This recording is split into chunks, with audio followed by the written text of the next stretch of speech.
وہ اس پٹیشن کے خواہاں تھے کہ اس قسم کی پٹیشن جو ہے وہ اسلام آباد ہائی کورٹ میں ہونی چاہیے۔ یہ پٹیشن جو ہے اسلام آباد ہائی کورٹ کے جسٹس بابر ستار جو ہیں وہ کل اس کی سماعت کریں گے، ابتدائی سماعت کریں گے۔ بیرسٹر ظفر اللہ خان جو کہ سابق سیکرٹری قانون بھی رہے ہیں اور special assistant to prime minister, سابقہ جو پرائم منسٹر تھے نواز شریف، ان کے قانون و انصاف کے جو ہے وہ معاون خصوصی بھی رہے، وہ اس پر جو ہے وہ کل ابتدائی دلائل دیں گے۔ تو پھر جو ہے اس پہ مختلف چیزیں جو ہیں انہوں نے پٹیشن میں جو ہے وہ پوائنٹ آؤٹ کی ہیں۔ اس پہ سروس رولز کا بھی حوالہ دیا گیا ہے، اس میں اخلاقیات کا بھی حوالہ دیا گیا ہے، لیکن جو اس میں اپوزیشن جو ہے وہ اس بات سے بڑی خائف تھی کہ ایک ایسے شخص کو جو مبینہ طور پر وزیر اعظم کے پرنسپل سیکرٹری جو ہیں ان کے بڑے خاص آدمی ہیں، ان کو یہ اپوائنٹمنٹ ایک ایسے موقع پر دی گئی جبکہ جس وقت جو ہے وہ پنجاب میں مسلم لیگ نون نے جو ہے وہ اپنی الیکشن کیمپین سٹارٹ کرنی تھی، اور ایسے وقت میں اگر جب لوگوں کے انکوائریاں شروع ہو جائیں، ان کو سمن جاری شروع ہو جائیں اور ان کے اریسٹ وارنٹ جو ہے وہ نکلنے شروع ہو جائیں، تو پھر انتخابی مہم پر جو ہے وہ اس کے اثرات جو ہے وہ مضر منفی اثرات مرتب ہوتے ہیں۔ اس کے ساتھ ساتھ جو دوسرا ایک انٹرسٹنگ لیکن بڑا ایک ہولناک قسم کا انکشاف کیا ہے، یہ ایک درخواست ہے۔ اس میں ایک ڈاکٹر عرفان اقبال ہیں جو کہ 25 سال کی ان کو سزا ہوئی تھی اور یہ 19 سال سے جو ہے یہ قید میں ہیں۔ انہوں نے یہ جو ہے لکھا ہے اس میں اپنے ایک اپلیکیشن انہوں نے دی تھی چیف جسٹس اسلام آباد ہائی کورٹ میں، اور جس کو کنورٹ کر دیا گیا تھا ہیومن رائٹس کی پٹیشن میں۔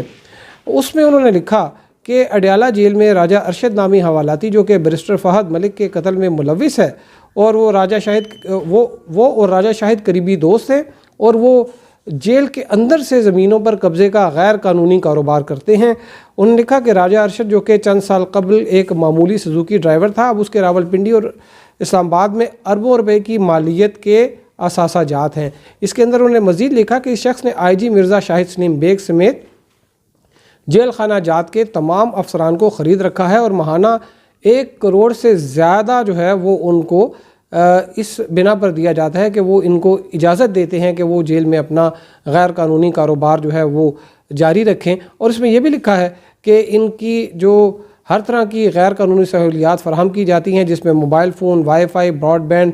اندرونی ڈیوڑی، اسپیشل ملاقاتیں اور جیل کے اندر سے کاروبار کرنے کی سہولت شامل ہے۔ اور اس میں لکھا ہے کہ یہ اپنی مرضی سے یہاں پر جیل سپرنٹینڈنٹ بھی لگاتے ہیں، اور جو راجہ شاہد ہیں وہ سزائے موت کا قیدی ہے اور وہ پابند سلاسل ہے جو قتل کے کیسوں میں، اور اب وہ جیل میں بیٹھ کر اپنا گینگ چلا رہا ہے۔ اس میں انہوں نے نام نہیں لکھا، لیکن لکھا ہے، یہ نام دیے بغیر لکھا ہے کہ راولپنڈی کی ایک مشہور و معروف سیاسی شخصیت بھی ان کی جو ہے وہ پشت پناہی کرتی ہے، اور اس سیاسی شخصیت کی وجہ سے یہاں پر یہ مقامی MNA راجہ خرم نواز کو بھی دھمکیاں دیتے رہتے ہیں۔ اور راجہ خرم نواز اگرچہ وہ حکمران جماعت سے ہیں اور وہ جو قائمہ کمیٹی ہے داخلہ کی اس کے چیئرمین بھی ہیں، لیکن وہ ان کا کچھ بگاڑ نہیں سکے۔ اس میں یہ بھی لکھا ہے کہ یہ یہاں پر جو لوگ طاقتور ہوتے ہیں جیل میں ان کے لیے تو ہر سہولیات ہوتی ہیں، لیکن جو کمزور لوگ ہوتے ہیں، جو غریب لوگ ہوتے ہیں، ان کے لیے یہ ایک جو جیل ہے وہ ایک جہنم سے کم نہیں ہوتی۔ اور اس پر اسلام آباد ہائی کورٹ کے چیف جسٹس نے جو ہے وہ ایک انکوائری آرڈر کر دی ہے، اور انہوں نے آج جو کورٹ آرڈر جو لکھا اس میں بڑا انہوں نے یہ واضح کیا کہ یہ جو جیل ہیں یہ ایک اصلاحات کے لیے جو ہیں قیدیوں کی ان کو بنایا گیا تھا، اور یہ ریفارمیشن کے بجائے یہ ایپی سینٹر بن گئے ہیں کرائم کے، کرپشن کے اور کرپٹ پریکٹس کے، یعنی کہ جو جیل ہیں وہ اصلاحات کے بجائے جرائم کا گڑھ بن چکے ہیں، یہاں پر ہر قسم کا جرائم ہوتا ہے۔ اور اس میں انہوں نے جو ایک شیریں مزاری پر مشتمل ایک کمیٹی تھی اس کو بھی ڈائریکشن دیا ہے کہ یہ